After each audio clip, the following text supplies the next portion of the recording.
Pilkada 2024 diperkirakan sudah selesai. Beberapa daerah yang dianggap daerah yang sangat strategis untuk dimenangkan calon-calon yang maju dalam kontestasi Pilkada 2024 sudah diperkirakan diketahui hasilnya.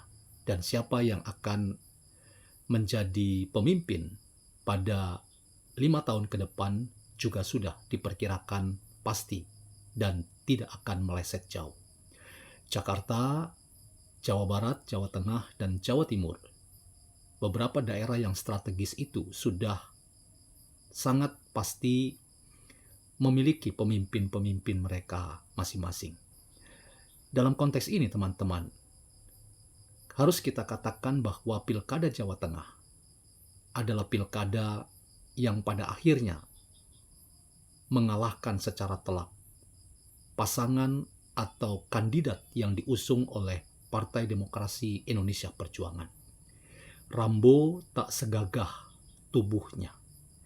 Ia kalah oleh hero yang biasa dan jagoan dari orang yang sudah diperkirakan akan turut serta dalam kebahagiaan dari kemenangan Ahmad Lutfi dan Tats Yassin, yaitu Joko Widodo dan Kabinet Prabowo Gibran yang sama-sama mengendorse Ahmad Lutfi dan Tats Yassin ketika mereka maju dalam Pilkada Jawa Tengah.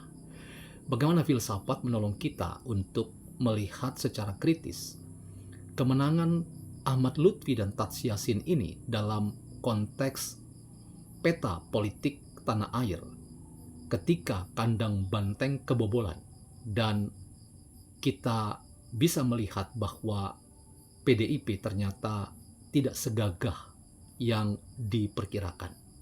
Saya ingin mengajukan tesis bahwa PDIP harus berbenah diri. Salah satunya adalah dengan menggeser kedudukan Sekretaris Jenderal Hasto Kristianto yang makin lama statement-statementnya sangat kontroversial dan kontraproduktif dengan arah PDIP untuk memastikan ia tetap berada di hati rakyat dan khususnya mendapat tempat di hati rakyat Jawa Tengah. Selamat datang dalam channel Meragukan Filsafat, sebuah channel yang dibangun secara sadar untuk turut mengedukasi ruang publik Indonesia dengan menawarkan alternatif berpikir dari perspektif pemikiran filsafat untuk membaca fenomena sosial, politik, kebudayaan dalam konteks Indonesia kontemporer, tanpa berpretensi untuk menggiring opini kita mempercayai pandangan-pandangan dalam channel ini.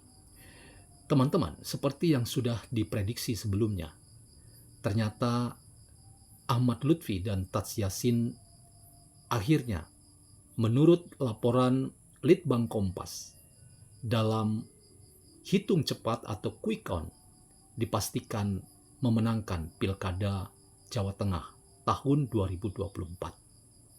Kemenangan Ahmad Lutfi atas Andika Perkasa tentu harus kita katakan secara positif sebagai kemenangan rakyat.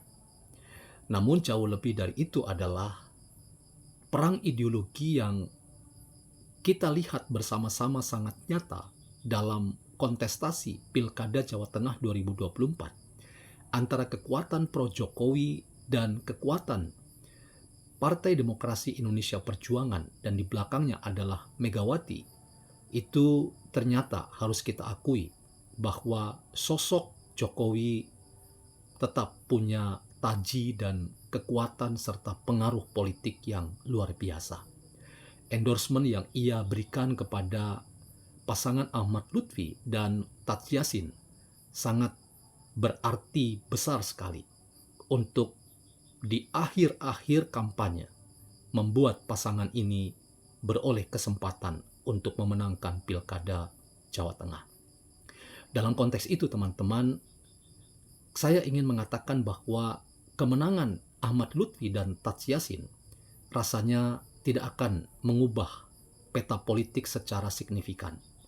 Mengapa? Karena Ahmad Lutfi adalah figur yang sangat dekat dengan Joko Widodo dan juga dengan rezim pemerintahan Prabowo Gibran. Ia dianggap salah satu loyalis dari Joko Widodo dan ia juga adalah orang yang dekat dengan Prabowo Gibran.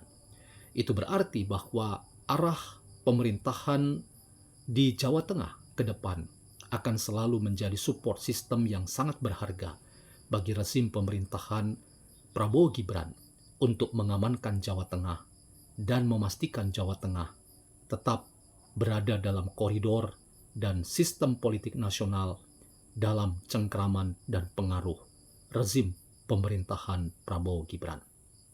Bagaimana kemudian kita membayangkan karir politik seorang Andika Perkasa? Kita layak mengatakan dan mengajukan tesis kembali bahwa kekalahan Andika Perkasa di Jawa Tengah dalam Pilkada 2024 harus kita sebut sebagai sebuah akhir dari karir politik seorang Rambo yang dianggap ia punya pengaruh besar dan ia punya pengalaman besar, bahkan ia dianggap sebagai orang yang sangat mumpuni dalam memenangkan Pilkada Jawa Tengah. Tetapi ternyata ia kalah dan kekalahannya itu makin menyudutkan sosok Andika Perkasa, bahwa rupanya memang tesis banyak orang yang mengatakan Andika salah masuk kandang atau salah masuk partai politik itu semakin dibenarkan dan beroleh argumentasi yang sangat mendasar dan sangat fundamental. Mengapa banyak orang sudah mengingatkan bahwa Andika Perkasa tidak cocok berlabuh di Partai Demokrasi Indonesia Perjuangan. Harusnya ia merapat pada sosok yang bernama Joko Widodo, dan harusnya pula ia merapat pada rezim pemerintahan Prabowo Gibran. Dan kalau dulu ia merapat pada Jokowi dan Prabowo Gibran, rasanya karir politik seorang Andika Perkasa akan terbuka luas dan kesempatan-kesempatan untuk memastikan karir politik seorang jenderal seperti Andika Perkasa tidak akan berakhir dan bahkan terus mendapat tempat dan ruang-ruang aktualisasi politik yang sangat strategis. Tetapi itulah politik, teman-teman. Politik selalu menghadirkan kejutan-kejutan kepada kita. Andika Perkasa tidak segagah badannya atau tubuhnya. Andika Perkasa, saya sering katakan dalam konten saya bahwa wajahnya murung, dan wajahnya yang murung itu memperlihatkan bahwa ia tidak nyaman dalam Partai Demokrasi Indonesia Perjuangan. Dan kekalahan PDIP sebagai wilayah yang dimiliki, yaitu Jawa Tengah, itu makin memastikan kepada kita bahwa ada hal yang harus dilakukan oleh PDIP untuk melakukan evaluasi yang mendasar terkait dengan kinerja dari elit partai ini. Paling tidak, evaluasi itu diarahkan pada sosok Hasto Kristianto sebagai sekretaris jenderal.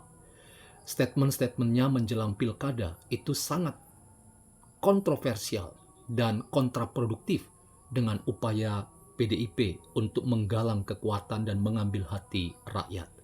Dan itulah salah satu penyebab mengapa jagoan-jagoan PDIP akhirnya kalah di tengah jalan dan tidak mendapat simpatik dan dukungan dari rakyat untuk kontestasi Pilkada 2024. Kita lihat saja, hanya di Jakarta saja, mungkin kontestan yang didukung oleh PDIP sukses. Dalam hal ini Pramono Anung dan Ridwan Kamil. Tetapi di daerah yang lain, seperti Jawa Barat, seperti Jawa Tengah, Jawa Timur, kandidat-kandidat yang diusung oleh PDIP mengalami kekalahan. Ini adalah sebuah kode serius atau simbol yang serius bahwa PDIP harus berbenah. Kalau tidak, maka kedudukannya sebagai partai wong cilik itu hanya retorika dan omong kosong belaka. Disinilah teman-teman, gambaran kekalahan kandang banteng Jawa Tengah itu memberikan pesan yang serius kepada kita bahwa Jawa Tengah sekarang tidak lagi menjadi wilayah tempat yang pasti adalah milik merah atau milik banteng moncong putih, tetapi sekarang menjadi milik Jokowi dan menjadi milik dari kekuatan Prabowo Gibran. Bagaimana peta politik kita bayangkan ke depan terkait dengan karir seorang Andika Perkasa? Apakah kita bisa mengatakan sudah selesai atau ke laut saja seorang Andika Perkasa, Rambo yang perkasa itu? Ataukah masih ada kesempatan? Waktu yang membuktikan. Tetapi PDIP harus berbenah diri agar ia tetap menjadi partai wong cilik. Kalau tidak, ia pun akan tenggelam.